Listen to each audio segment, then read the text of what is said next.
Nice and creepy, just the way Creature Caster likes it.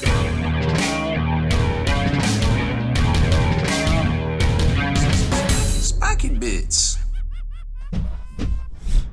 Welcome back, Hobby Maniacs. I'm Rob Bear from SpikyBits.com, and we've got some more Creature Caster in the house, if you couldn't tell from the opening.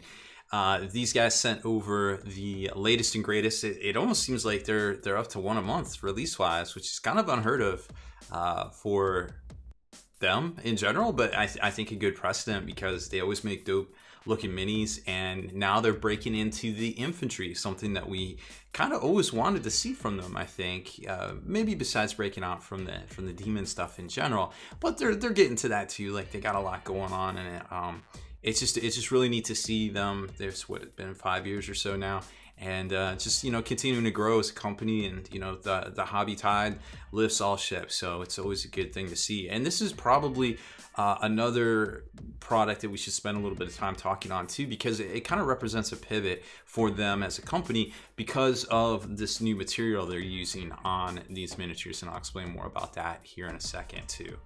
So jumping over to creaturecaster.com, that's where you can get all of their exciting miniatures and of course the releases for Judgment the Game, and even see stuff about the Resin Beast competition, which hopefully next year will actually happen at Adepticon. Fingers crossed, right?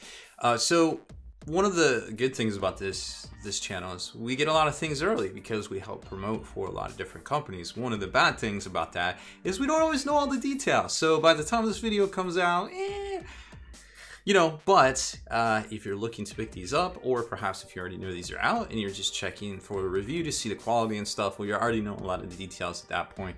I don't know how much these are going to be, unfortunately, because right now it's basically up as a pre-order. We do know the approximate sizes, and I do have the miniatures to show you, and we're going to talk more about that here in a second. However, if this video comes out and they're still not listed, I'll have a link to this page right here. You can always put in your email address and stuff, and always be on the lookout for these as they put out more stuff in the future. They kind of put these up first, just to kind of get everybody's information so they can let you know as soon as they drop. I have no idea exactly when it's coming out, but it says summer 2021, and I imagine it's going to be very, very soon. So it seems like they're accelerating their release pace, just in general, because I know of some other stuff that's coming out too. But I wanted to take a second and talk about the material that these miniatures are going to be made out of. So Creature Caster recently invested in some new technology. I think it's called CORes or CIORes. There's actually a lot of companies out there investing in this machine. I've actually looked at it myself because I'm curious, and I like new technology, and it's not cheap. Not even a little bit, but it is affordable for a lot of small businesses in this hobby, which is really cool to see. So that's where we're seeing the pivot. Creature Caster's doing it, Infinity or Corvus Belli is doing it. Those are two major manufacturers that I know of right off the top of my head that are creating miniatures with this material. And the other thing that's really cool about this material is that not only can it be colorized, if there's always a cost and things like that, but it's actually recyclable too. So you're going to see some sprues that I'm about to show you on this kit. Once you clip your parts out, you can actually put those sprues into your recycling because it's just a normal thermoplastic. It's not like GW stuff. You cannot recycle GW sprues. You can. You just can't put them in your normal recycling. You can take them to your recycling center, and chances are they are able to recycle it. But if you're not already going up there because they come and get your stuff, it might not be worth the trip and the expenditure of gas just to recycle something, and you kind of burned off all of that energy anyways that you would save recycling it. So you know what I'm saying? But this is just kind of a no-brainer, and you can see the crisp detail work from these particular sculpts, and it also comes in a sprue form, which is really neat. Features wise, it's got good flexibility. No primer is needed, surprisingly. I didn't know that myself, but that's really cool to know. And the paint, once you apply it and flex it, it doesn't supposedly crack, which kind of mind-blowing. These are all things we're trained as hobbyists early on. It doesn't normally do this sort of thing, so it's really cool to see. Anyways, just wanted to fill you guys in because when you see these miniatures, you're going to notice they are a little different from what you might normally expect from Creature Caster.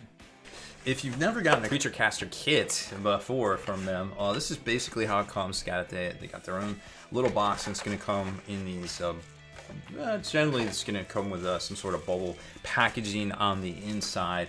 Sometimes it's clear, sometimes it's opaque, it's really hard to tell, and then the parts themselves are going to be individually baggied as well. But these, I think, is definitely worth showing. I wanted to get these out and then kind of explain this a little bit more.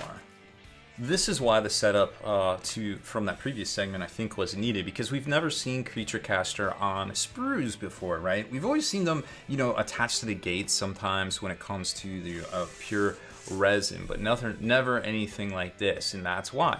So these are actually spin cast, some sort of wizardry. I don't exactly know how it all works, but it's way affordable now for smaller companies. Well, we'll say mediums to small size businesses, manufacturers in the industry. Not cheap by any means, but not the traditional injection molded price of ridiculous, out of everybody's budget. But here you can definitely see the detail is nice and crisp. The material itself is a little bit darker. It can be colored. I don't know if they're coloring it, but I don't think it super matters, to be quite honest. So you don't have to worry about quality, and you're gonna want to, which I'm about to find out, it's definitely nice and flexible too, because I'm not shattering this and I'm putting a lot of pressure on it. You're gonna want to test with your clippers, your knives. You just mess with the sprue just to get the feel for working with this material, because it is different and it's something that, you know, we as hobbyists are not super accustomed to. This is literally a traditional thermoplastic. It's not what the more on the inelastic type of plastics that we've worked with from our harder type plastics that we worked with in the past from other game manufacturers there. But yeah, I mean, for the most part, there's lots of detail, lots of long spindly parts that didn't get wrecked or anything like that in the whole process, and some very dynamic looking duders here with well, they're just letting it all hang out. And here's some of the assembled versions, which are pretty crazy. I mean, the bases are super textured and detailed, and I love the creepiness vibe that they got going on here. Like, that dude is like straight speared on a pole that's holding a bell that, there's a tongue. I don't know what's going on here. Sometimes I question what's going on with some of their miniatures, but I ain't mad at it, because that's sort of their thing. When we hit the light like that, you can see all the great detail down in there. But it's pretty cool, and they got the little embossed base there too. So there's 10 of these guys. Running down real quick. Here's this one, which we saw in the little graphics. It's got a skull on the back of his head. I don't know. Like I said, they're very, very... or something. They're definitely creepy. Here's this guy. He's got some sort of demon face, holding a skulls on a reaper scythe. Yeah, because that's where we keep our skulls. But I love all the guys they make here. Butcher Cleaver guy, got the crazy face again, just doing sorts of things. So this is their first attempt at infantry, and I think they've pretty much knocked it out of the park. Here's this guy. Looks like he's only... Is that his nose hole? Yeah, it's his nose hole. Super creep. He's got a little doll. This doll might be a corpse, but that's okay. We won't say anything. We don't judge. More corpses. Sensing the theme here. It's got like a bug eye or something. I don't know what's going on with that one. I like the little sensor bearer dude. This one's pretty cool. Very very neat aesthetic. Definitely like the composition of the miniature. Can do a lot with like some fade work and some stuff like that. And the best part is they're not too busy. You can definitely get in here and do all sorts of things, kind of what Creature Caster's known for, all the sick fades and all the stuff going on. Everybody seems to have a stick or a weapon. I guess that makes sense. And then crazy chain blade dude, just doing chain blade stuff. I mean, because why not? And last but not least, you might recognize this guy. He was actually the free bonus miniature with the Autriarchs of Ruin, that set that we reviewed a while back. If you ordered the 3 together, you got this one. So it was a prototype kind of freebie for the new line, which is here, and definitely looks super dope. You can see the bases with all the super crispness and everything on that. So very, very pleased with how these turn out. I can't wait to see what they got going on in the future. Oh, and I can't believe I almost forgot this. Let's compare it to another miniature out there that, you know, might use these guys. You might see them on the tabletop, but they're very, very much about the same size to say, a Plague Bear. And if you're wondering how they compare to something out of the realms of mortalness, well, that's how they compare to a Stormcast. So very cool. I definitely think they're on scale for a lot of different applications for both of these games at the very least, if not more tabletop opportunities out there as well. So that's basically all I know and all I had to say about these new Children of Ruin. I think it's a great first step on the road to creating infantry, and it's also sustainable for creature caster using this new technology, which I think is pretty neat to see in the future, because there always seems to be the bottleneck with the bespoke, artisanal crafting of pouring resin, stirring resin, doing all the resin things, casting everything yourself.